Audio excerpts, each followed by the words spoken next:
Nze tuli ku Hotel Africana ne Mako William Azores tuli ku ground. Tuzze okubeera nga tubalaga abantu byonna ebigenda okuba nga bitambula ku kivulu kya King Saha. King Saha ali live in concert lunaku lwa leero. Tulanze ebbanga lyonna tujogeddeko music tumuwulidde olwaleero yembaga ye ndowooza mu kuyimba siwe kiba eno mbaga ndowooza eringa yakubiri yakusatu kuba twalinako eyali ekyaddondo wali ku rugby tebyatambula bulungi ndowooza zijjukira bulungi twalinayo concert yali 2 mu Mpalavu yaliwo mu 2019 yawo yaliwoko tunayingira lockdown so olunaku olwaleero kino tukisuubira nga bw'okiraba mu audience nti abadigize bakulaga batandise dde okujja kyemulaba wano bano be bawagizi ba Saha sofa bakatuuka ku Hotel Africana essaawa ziri 8:09 kati gwe kisinziira essaawa yo kyebala naye tukubidde ekifaananyi ekyembeera y'obudde obw'essaawa ate nga bambadde abaana banyumye balagira ddala bazze mu biseera biri ebyayogerwako tulandikidde mu biseera soko tuyisemuko ku mbeera kyolaba embeera gye ndaba epromisinga kino nabadde nkisuubira nali njogerako na mutegese ne mugamba nti ndowooza King Saha wamusedde ku ssaawa eno nga bw'ayimiridde ne music gw'ayina yali badde teyeetaaga Africana ndowooza twali badde tugenda mu cricket oval because bwe ziba nga ziri ssaawa 9 ng'otandise okulaba nti line zitandise okujja ate boolaba bonna babo bakola ki balina tiketi ey'emitwalo 2 kitegeeza nti omuyimbi bamwagala kyakusatu nti abadde yeebulandinze bulungi nti olaba ebivulu ebibadde beerawo mu Kampala eby'abayimbi abalala si gwe obadde olaba nti abadde awerekera nnyo abayimbi nti ate ne concert abadde azibeerabeerako simanyi abadde abakolera drop naye ng'okujja okuba performingako ku bivulu byabwe akizibu nnyo ate era si ye muyimbi gw'osangasanga mu bwala bwonna omusanga wali mu kifo kye so kati abantu babadde bamulinamu ennyonta nti eno concert twali tulina ogifuna last year mu Zaakayo oyayimbira Zaakayo awo yali alina okugitegeka ndowooza ku Valentine naye najja n'alwalamu n'atwalibwa mu ddwaliro kwe kulaba nti concert eno sobodde okuba ng'ebeerawo ki omwaka guno naye nga yalina okubeerawo last year ate n'omwaka guno yali agituwadde last year January next year in fact kati n'akyusa n'atukomyawo mu 8 ndowooza n'alaba nga demand y'amaanyi naye bw'omutunuulira ennyo omanyize King Saha nzize mugoberera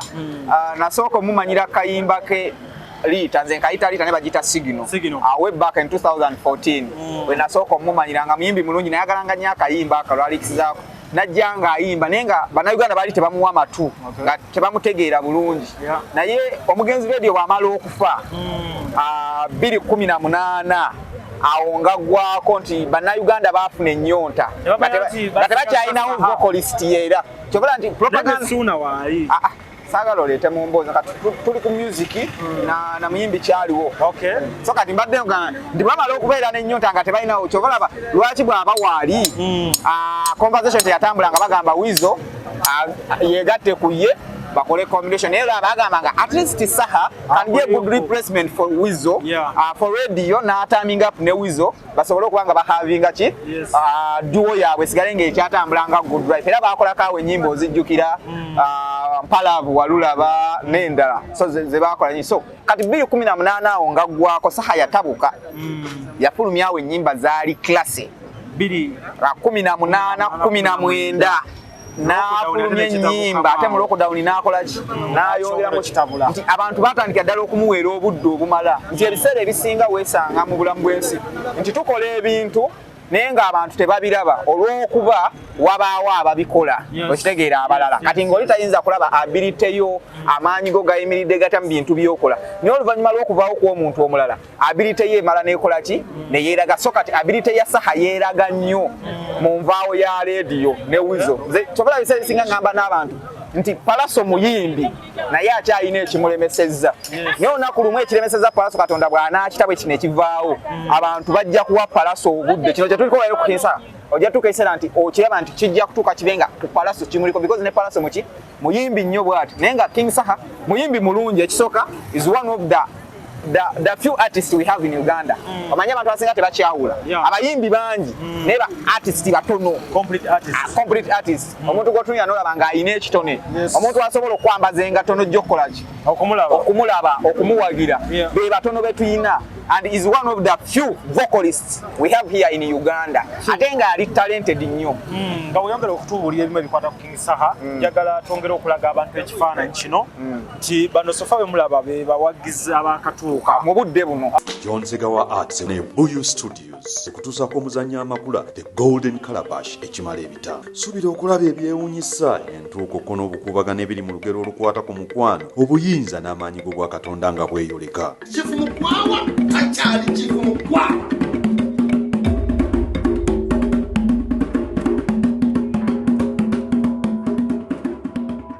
Tumanyizamu International Conference ku Healthcare and Social Worker egenda okubeerawo June nga 21 paka 22 mu Ontario Science Centre 770 John Mills Road, North York on M3C IT3. Ng'omulomo guli nti Health in a Social Perspective. Oba ogenda kubeera international delegate ojja kusasula Canadian dollars 4 ate local delegate Canadian dollars 3. Mate eno conference tesosola. Tujja kwaniriza bamaama, bataata, bakadama, babankazi, aba human resource, ba artisti, buli muntu akola mu bantu, betuyize ba social workers, nga mu healthcare, ba doctors, ba nurses, ba caregivers, ba RPN, ba counselors, ba ARN, ba PSWs, na bonna abantu abakola mu bantu ba social workers. Okumanya ebisingawo kuba plus 647-702-2922 oba plus 1-377-288-9862. Eno International Conference ya Healthcare and Social Work ewagidwa Nightingale Initiative for Global Health, Sweet Heaven, Brookside Staffing Agency, M&G Media, Ontario Science Centre, Nightingale Holdings Limited, era netegekebwa Global Events Canada ne Nightingale Initiative for Global Health. Platinum Wellness Spa offers therapeutic massage services complimentary with sauna and steam bath for your full body cleansing.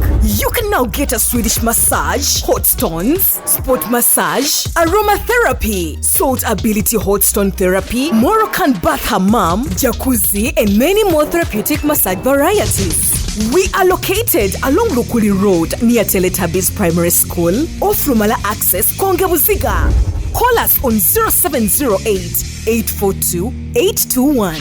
Platinum Wellness Spa, here to take care of you. Amanya nze Nsuuga Mustafa, nkola ne Alihira Holdings Uganda Limited. Tuli bakozi ba biodigester wamu n'okuzimba okwenjawulo. So olwaleero tuli waneeno nga tuli mukola biodigester. Ekyenjawulo ekiriwo nti yo eri mu basement wakati okusinziira nga bulijjo abantu mu kiraba ti eno parking lot. So eri wansi eri parking lot eri mu basement. Leero tukoze size y'abantu 5 ng'era erina capacity okusavinga ekizimbe kino kyonna nga wekinaabeera. Waneeno ng'era emigaso gya bulijjo gya biodigester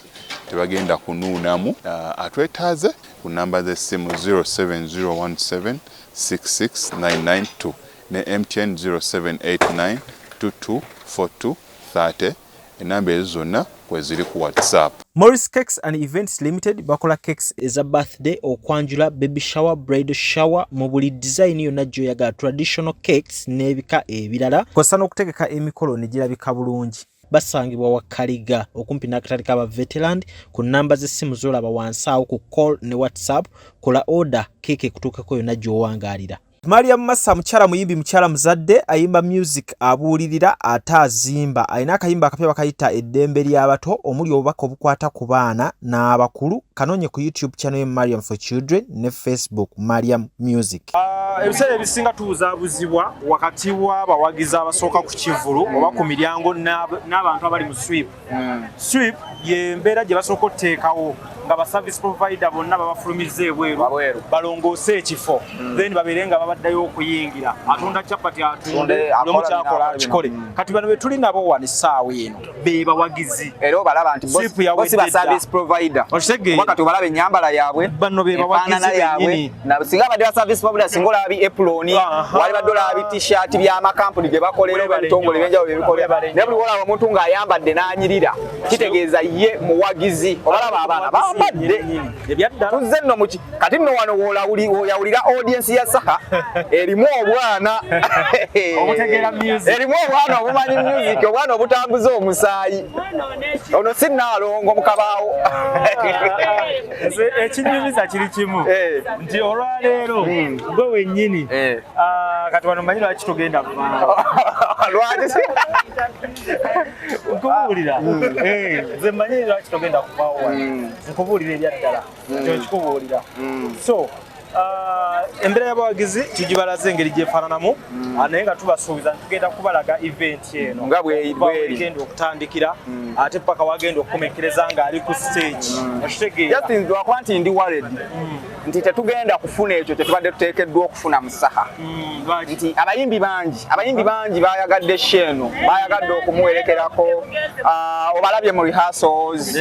likes of Dr. Chameleon, Palaso, Spice Diana, Sheebah, Nubia. So abayimbi bangi tuyinza okwekanga nga Saha teyali tuyimbidde tunyumirwa ate tetukifunye nnyo olwokuba nti bano abayimbi baali hasinze balina okujja bakole ki bayimbemukko naye naye nga twali twetaaga tulabe 3 hour non-stop za King Saha ng'atuwa njagala tusooke twebaze omuyimbi Spice Diana yawadde gundi Saha band ali hasingirako n'amuwa amasannyalaze n'amuwa ewakaawe n'amuwa abakubi be n'amuwa emmere n'amuwa buli kimu naye era kyali ekimukakatako kuba mukwano gwa Saha yeyo naye mikwano emika egyamuwadde okimanyi nti King Saha yafeaturingako ne muyimba lwa Spice Diana nga Vixen era yaluwandise n'oluwandiika best friend wange va ku best friend baluyimba bonna ndi mulaavu ye yalumuwandiika ndi mulaavu kakati tuddayo nti waliyo bangi era bawandiikidde era bangi mikwano gye naye njagala twebaze oyo akoze ekyenjawulo kubanga betwogera tebadde bya lunaku lumu abimuwadde ebbanga lyonna erya rehearsal okitegeera bulungi anti lwaki nkugaa nti kibadde kimukakatako nti mu music industry fenna tuli ba Luganda ekiruma munnamawulire lujja kikuluma ekikwata ku makulu era kiba kikakatako okunyamba naye lwakuba nti jasi abantu abamu nga ddi lwebeera ng'ekikwatako bonna bonna kibakwatako because tuli mu sekita yemu era ekibiina oyagala obulumi bwe bumu nga gwe bwokola ki bw'owulira nze nsobola okukuviirayo n'enkubeererawo naye ate waliyo bangi b'oyita mikwano gyo abatasobola kukuviirayo so ewetagisa credit always ngamba tucreditinga abantu abo tubeebaze so management ate bw'olaba Spice y'omu ku bayimbi ndowooza abatono abalina band ezaabwe ng'ogyeko Cindy Baby lindako nga oyawulira abantu batizi bandi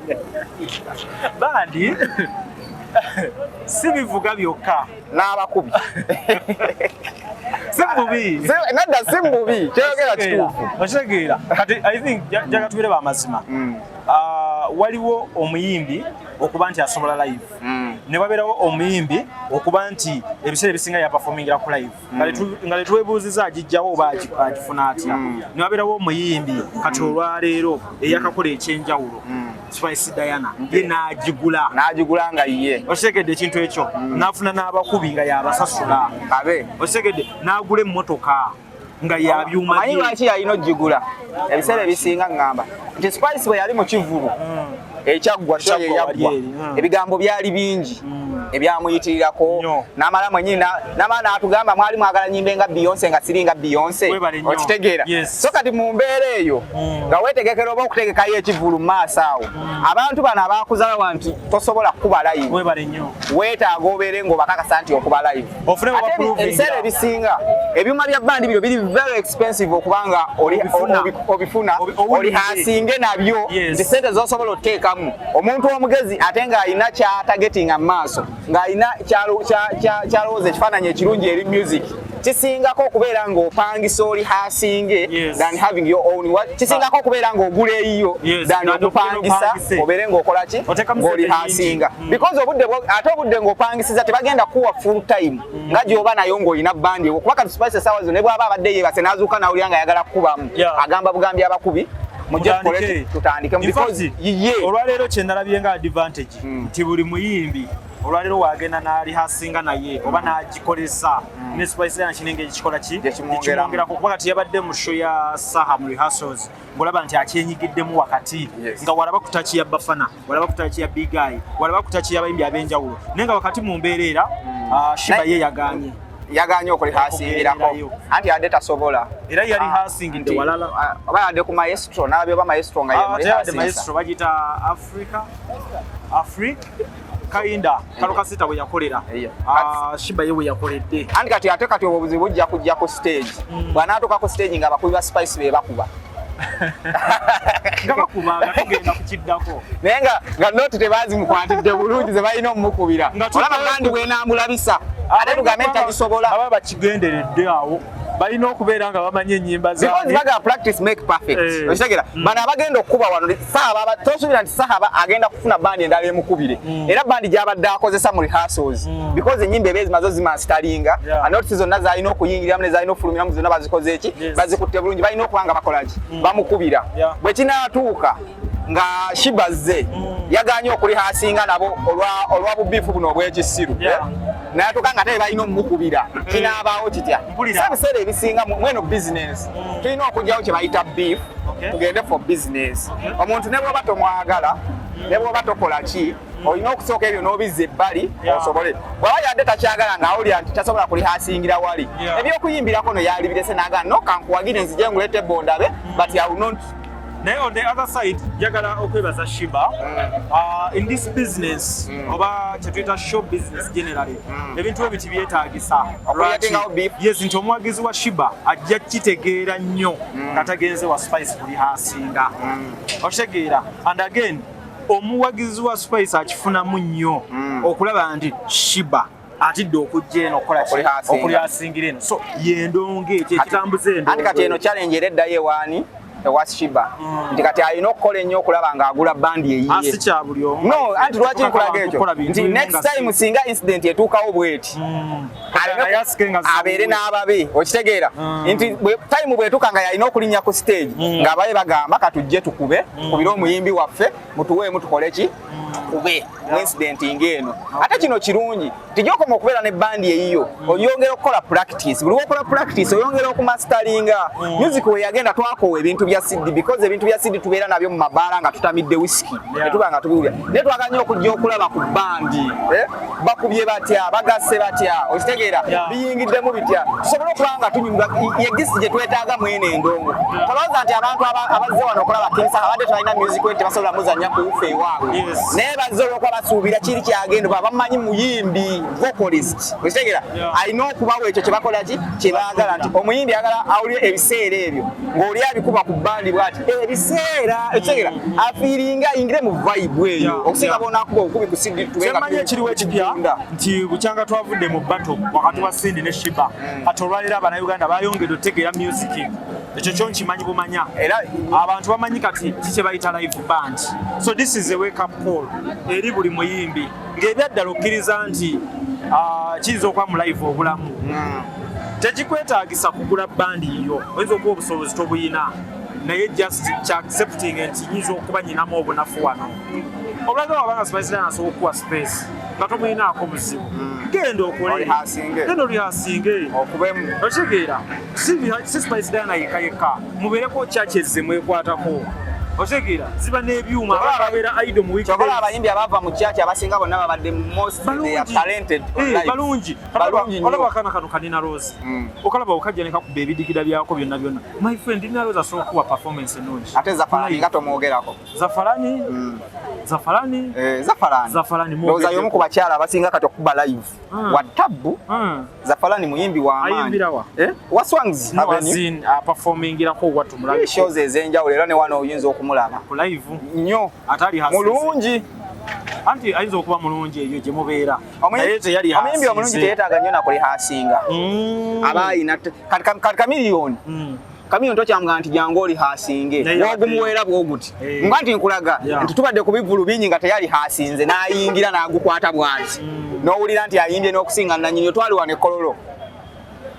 mu festival n'akwata mike n'ayimba n'okusinga nanyini festival Weerabidde. Kati kulaga nti omuyimbi y'omulu wabawo omuyimbi nga kimuli mu mutwe. Okujjako nti kino kye twalaba nti Cindy yalina okulihasinga for the battle. Naye ebiseera ebisinga abadde abeera nezi performances eza bandi ez'enjawulo. Obadde omulaba nga alihasinga, abadde talihasinga naye ng'ajja n'akola ki n'aperforminga because bandi ebeera waka obudde bwayo aba nabwo nga bungi. Nze I will encourage every artist ng'alinamu ku ssente ng'asobola okwaccessinga ebyuma bino. Ne bwe batofunye bakubi babo nga bali awo naye osobola obapangisanga ne bajja ne bakubiramu naye ebyuma bino beera nabyo. Ekintu ekifuula Bafana okuba ow'enjawulo essaawa zino nti Bafana buli kimu akimanyi. Bafana asobola okuba ebyo ebyuma jazz, asobola okuba piano, n'okuyimba akola kyasobola nti ne bw'oba omukubidde ebintu nga tebimunyumira okitegedde nga tabitegedde ajja kuddamu akugambe nedda eyo kyo gikutte bubi ddamu ogikwate buki bulungi naye omuntu nga bandi tagimanyi kyonna ky'omukubidde kine woba ogikutte nga eri flat okitegeera ayingiramu ki nyingiremu wabala abantu babalita tetwaliwane walutalo n'alwala n'okulwala sigale nnyo ku Africana wadde nabyo byali ku Africana era byali ku Africana teyalwalira wano mu bbandi sigale nnyo wano atuguse ensonga y'ekivulu kya leero so bannaffe tusoose kubawaako ku mbeera nga weefaanana wano ku miryango soon tugenda kuba nga tudda mu videos endala ez'enjawulo tugenda kuba nga tubalaga feel y'omunda mulabe ekintu we kiyimiridde enteekateeka engeri gyefaananyemu then ngo tujja kuba tugatya ne performances nga ezigenda okufaanana okuva ku bayimbi ab'enjawulo abana abawerekeddeko King Saha then kijja kuwonzera the show is going to bowa ejja kubowa lingi anga abayimbi bangi olaba Kalo Kasita yajja ku stage ssaawa 5 nga twakoye dda nga twanyize naye nga main show ye maiden concert n'alinnya ku stage ssaawa 5 ez'ekiro yali yakayimba ennyimba 2-3 abantu batandika okufuluma nga babikoye dda so kati kiwe test of time ekirungi nti kyetandise butandisi kati tugenda kuba nga twongera okulaba ebirala nga ebigenda okuba nga bikola ki nga bijja naye era nkyongerayo era nokigamba abayimbi nti beetaaga management ekifudde King Saha okubeera wano nga waali wano abantu abasinga batunuulidde King Saha naye alinako omusajja asinga okukola ennyo ate ebaka Sam Mukasa manager Sam tukubuuzaako oba osanga singa yali talina manager Sam Mukasa ate oba yali badde tali wano wakola ki waali wano nga bw'omanye neeyisa y'abayimbi naye Sam Mukasa amubeerako buli ssaawa n'amubeerako n'atambula mu studio n'akola biki n'akola ki nekimufuula okuba nti naye muyimbi waki w'amaanyi nti wamulabe nga bamututte ne mu downtown ng'agenza oyitako mu bantu ng'atambula mu nkuba oyo manisiro osobola omukubya enkuba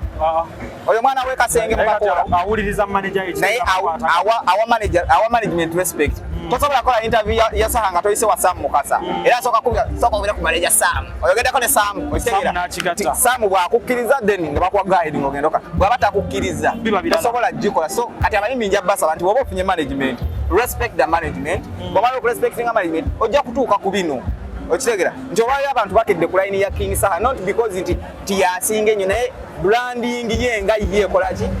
mumala okitegeera nga ye omuntu n'abeera awo ne respect gyawo abantu abalala okitegeera naye kolaki naye mukulu okubanga wakabi kale tugasooka tukome wano baganda baffe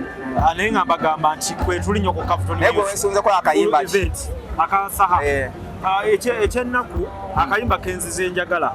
paka olunaku olwaleero amakulu ngategedde ku makya kayimba ki naweereza mukazi wange akayimba ka omukwano kana akayimba kayimbe ne Fefe Busi kati nze nga mmanyi bawaana pretty girl omukazi omulungi mune nageza okuwulira ng'obaka obulimu bwaba x nga x yalabisa kati wano yessaawa naye bamulabise kati ate akayimba ako gwe nakawadde omukyala yakayinterpretis n'akakunnyonnyola n'angamba ate nze byatuuse ddi awo naye nze ne mugamba oli mulungi kale osaana kuwakumane ne mmokyayo naye nze njagala nnyo kannalwewuuba eyaddamu akalodi Fred Sebata yakayanziriramu bulungi neka on my way okamanya on my way biri on my way n'ebiseera ebyo njagala nnyo lambu ya jjajja engeri gye ndi jjajja boy kano keyakasembayo okuta akomukwano ako kayimba kaddala so waliwo ensonga nyingi nnyo lwaki abantu bano bagenda wagira King Saha ate ndowooza kibeere ekyokuyiga eri bannaffe nti not all the time nti osaana obeere ng'oteekayo ki concert yabeeko concert zebatadde kuba King Saha asembayo okutegeka 2019 waliwo show eyali ku Kyaddondo eyo yali ya Gundeeze yali mpala Gundeeze yali wano ugwa teyali ku Kyaddondo yali ku Freedom City Gundeeze ojogamba Gundeeze andi kati balawoti twalina Gundeeze ne tubeera ne Biribiri yeno yali nedda sebo Bindeeze ne twasookera Gundeeze ne tugenda ku Biribiri Shes yakasembayo Biribiri tubadde wano wasisa naho twasooka wa twasooka eno ne tuyoka tudde Ekyaddondo gundi Vivian Kibeti gye yategeka sister wa Sam Mukasa Kyala Iske Mbuga ye yali wano gye bamuleetera ku stage mu Moloka yagira mu Moloka ku stage Moloka n'emira bwetu ku stage yeyo gye twalwana Ekyaddondo ye yakasembe 2019 kati okuva olwo abadde taddanga muttuwa kale so ndowooza kati awo kireetawo demand ey'embeera nga gye tulabako kase n'obutabeerabeera nnyo mu mabaala ne bakusanga wano ne bakusanga akuli yeetinze sikasite ye kale tukomawo tubabuulire promoter ali mu Kivulu kino eyali asoose omugula lwaki ya pulling out then twongereko n'okubawa details endala lwaki embeera efaananga bwekola ki awerinze lujja ne Mako Hotel Africana atubagamba ndi mutambule naffe temuvaawo. Amannya nze Nsuuga Mustafa nkola ne Alihira Holdings Uganda Limited. Tuli bakozi ba biodigester wamu n'okuzimba okw'enjawulo. So olwaleero tuli wano eno nga tuli mukola biodigester. Ekyenjawulo ekiriwo nti yo eri mu basement wakati okusinziira nga bulijjo abantu mu kiraba ti eno parking lot. So eri wansi eri parking lot eri mu basement. Leero tukoze size y'abantu 5 ng'era erina capacity okusavinga ekizimbe kino kyonna nga wekinaabeera. Wano eno ng'era emigaso gya bulijjo gya biodigester tebagenda kunuunamu. Atwetaaze ku namba z'essimu 07017669992 ne MTN 0789224230 enamba ezo zonna kweziri ku WhatsApp.